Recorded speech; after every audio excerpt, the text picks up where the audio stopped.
तो भक्तों, आज हम आए हैं तारापीठ पश्चिम बंगाल के महान योगी वामा खेपा जी महाराज के कृपा पात्र शिष्य के पास। ये पूछते हैं थोड़ा इनके बारे में। जय श्री राधे बाबा जी। जय श्री राधे। जैसे कि मैं अभी आई हूँ, मैंने यहाँ पे देखा है, देख पा रही हूँ अभी तक पंडाल भी नहीं लगा है, तो ये लेट क्यों हो रहा है इतना? मैं और भी जगह गई हूँ तो वहाँ तो सारा सब कुछ उनका प्रोग्राम हो गया है, आपका इतना लेट क्यों हो रहा है? प्रशासन की वजह से अभी तक लेबर जो है नहीं मिल पाए हैं। अब लगभग बन निचका गया है, कल से प्रोग्राम शुरू हो जाएगा। अच्छा, मतलब आज 18 तारीख हो गई है, अभी तक भी आपका जो जैसे मैं देख रही हूँ पूरा कुछ भी अभी तक यहाँ पे कार्य नहीं हो पाया है। आप कह रहे हैं कि लेबर की वजह से? लल्लू की ये कंपनी के लेबर जो है नहीं मिल पाए थे, इसकी वजह से पंडाल नहीं बन पाया है। अच्छा, हाँ, अब संभवतः कल से प्रोग्राम चालू हो जाएगा। अच्छा अच्छा, ठीक है। तो हम गुरु जी से मिल सकते हैं? हाँ, अगर आपकी आज्ञा हो तो चलिए मिला दे रहे। हाँ जी, चलिए। प्रणाम बाबा जी। आशीर्वाद बेटा। मैं पे हुए हैं, कितना टाइम हो गया है महाराज जी आपको यहाँ पे? 1 जनवरी को आश्रम से चल दिए हैं। 2 जनवरी को सुबह 7 बजे ही यहाँ आ गए हैं। सामान गिरा था, लेकिन ये हमारे प्रबंधक आश्रम के श्रवण कुमार तिवारी जी अथक परिश्रम किए। कोई लेबर नहीं मिल रहा है। आते हैं और 2 हथौड़ी मार करके कोई काम किए और इसके बाद बोलते हैं 2 मिनट में आता हूँ। अपने लेबरों को बुला के गए तो पता नहीं, फोन भी नहीं उठाते हैं जी। सारी व्यवस्था ठेकेदार के लेबरों से है। बाकी शासन प्रशासन तो बड़ा सुंदर कार्य किया है जी।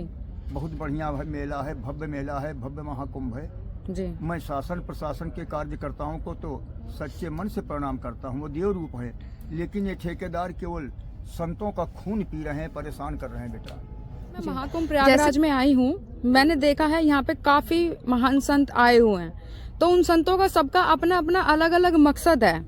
तो मैंने अभी बाहर पोस्टर पढ़ा था, उस पे लिखा था तारापीठ पश्चिम बंगाल से आप आए हैं, तो सबका अपना अपना मकसद होता है। तो गुरुजी, मैं जान सकती हूँ आपका क्या मकसद है? देखो बेटा, मैं जब साधना में तारापीठ पश्चिम बंगाल में था जी, हमारे गुरुजी श्री वामा खेपा महाराज का एक उद्देश्य था, एक स्वस्थ समाज की रचना हो। एक बड़ा व्यक्ति अपने धन के बल पे अपने नाना प्रकार के रोगों का निदान करा सकता है डॉक्टरों के द्वारा, तो क्या गरीबों को वो अधिकार नहीं है? हमारे तारापीठ पर समस्त गरीबों के लिए या अमीरों के लिए जो भी असाध्य रोग हैं उनके निदान करने का जो गुण गुरु जी ने मुझे दिया है, जो कृपा हमें भगवान भैरव, माता काली व श्मशान देवता की मिली है, मैं वो जनजीवन को समर्पित कर चुका हूँ। यहाँ तक कि अपना जीवन भी अपने समाज की सेवा के लिए समर्पित कर चुका हूँ। हमारा भी उद्देश्य है जी।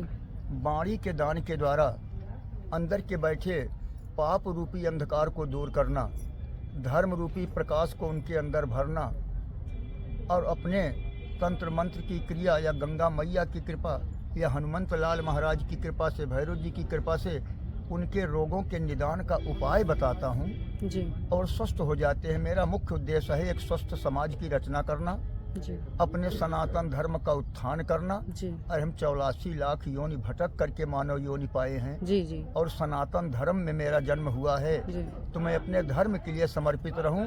समस्त हिंदू समाज अपने धर्म के लिए समर्पित रहे, तभी हमारा देश अखंड रहेगा और हमारे हर घर में शंखनाद होगा, घंटा नाद होगा, मंदिरों में भगवान की पूजा होगी और मंगल ही मंगल रहेगा बेटा जी। यही हमारा उद्देश्य है जी। मैंने यहाँ पे जैसे कि देखा है तो काफी हमारे भारत से आपसे लोग मिलने के लिए आ रहे हैं, सिर्फ भारत से। तो मैं ये जानना चाहती हूँ कि भारत के अलावा भी और देशों प्रदेशों में यहाँ पे आपसे लोग बाग मिलने के लिए आते हैं, आपके भक्त मिलने के लिए आते हैं आपसे? हाँ बेटा, जो भी भक्त हमारे आते हैं, यहाँ मैं एक ही नियम बताता हूँ जी। मदिरा पान कोई भी हमारे भैरव परिवार का भैरव भक्त नहीं कर सकता है जी। मांसाहार कोई भी व्यक्ति जो हमसे संबंधित है या सनातन धर्म से संबंधित है जी। सनातन धर्म की ये वर्जित हैं, मांसाहार नहीं कर सकता है जी। पराई नारियों पर कुदृष्टि नहीं कर सकता है जी। इतना ही नहीं, मेरा कोई भी भक्त या सनातन मानने वाला सनातनी जी। किसी दूसरे की बुराई नहीं देख सकता है, क्योंकि दूसरे की बुराई देखने वाला तो एक दिन स्वयं बुराइयों का समुद्र बन जाता है। जी जी। हमारे भारत के प्रत्येक प्रदेशों में जी। हमारे इस भैरव सुख सागर कल्याण समिति के कार्यकर्ता हैं, जिनका मुख्य उद्देश्य है सनातन धर्म का उत्थान करना। घर घर भगवान की पूजा कराना। जी। जैसे हमारे भारत की राजधानी दिल्ली है, जी दिल्ली प्रदेश की अध्यक्ष हमने पूजा चोपड़ा और अनुराधा जी को बनाया है। जी ये प्रयागराज है। प्रयागराज जिला के मंडल अध्यक्ष के पद पर हमने सुरेश शुक्ला जी को किया है। जी उत्तर प्रदेश जहां मैं रह रहा हूं, इस प्रदेश का अध्यक्ष मैं राजेश प्रजापति जी, जो बालाजी के बहुत बड़े भक्त हैं, उन्हें बनाया हूं। जी यूरोप में, ये तो भारत की बात रही, भारत जी, का जी। कोई प्रदेश नहीं बाकी है जी जहां हमारे भक्त न हो, जी जहां सनातन धर्म उत्थान के लिए तन मन और धन से समर्पित न हो। जी क्योंकि मेरा एक उद्देश्य है, हमारे सनातन धर्म का उत्थान हो। उत्थान। जाति पाति का भेदभाव खत्म करके जी समस्त हिंदू ये भूल जाए मैं क्या हूँ, केवल एक नारा हो जाए, मैं हिंदू हूँ। मैं हिंदू हूँ। हिंदू समाज की जय हो। ये एक एक जाति का नहीं, जाति तो है ही नहीं, जी हम सब हिंदू हैं, सनातनी हैं तो हिंदू हैं। जी ये उद्देश्य बेटा। जी यूरोप में भी, विदेशों में भी मेरे भक्त हैं जी जो सनातन धर्म का प्रचार प्रसार कर रहे हैं, भैरव जी का प्रचार प्रसार कर रहे हैं। जी जैसे यूरोप में रोमियो जी हैं, जी भले विदेशी हैं लेकिन वहाँ धूमधाम से सनातन धर्म के उत्थान के लिए, भगवान शिव के अनेक रूपों के प्रचार के लिए कार्यरत हैं। अमेरिका में उमेश महाराज हैं जी जो सच्चे मन से सनातन धर्म उत्थान के लिए तन मन धन से लगे हैं। ऑस्ट्रेलिया में सुनीता जी हैं। इसके अलावा अन्य कई भक्त हैं जी जो हमारे पंजाब प्रदेश से विलय करते हैं, वहाँ रहते हैं। जी ये सब सनातन धर्म उत्थान के लिए अपना बीड़ा उठाए हैं जी और हमारे बताए हुए मार्ग पे चल रहे हैं, चला रहे हैं। जी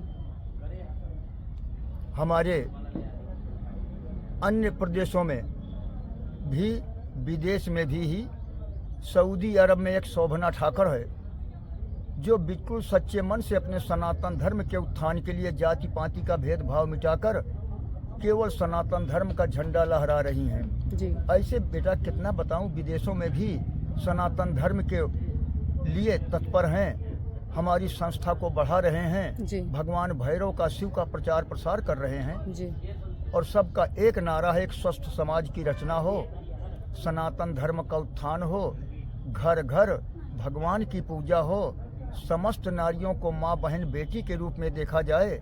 ये अंधविश्वास खत्म हो, जो आज अंधविश्वास से लोगों को भ्रमित कर रहे हैं, मैं इन्हें खत्म करना चाहता हूँ। जी धन्यवाद गुरुजी। आशीर्वाद बेटा, कल्याणमस्तु।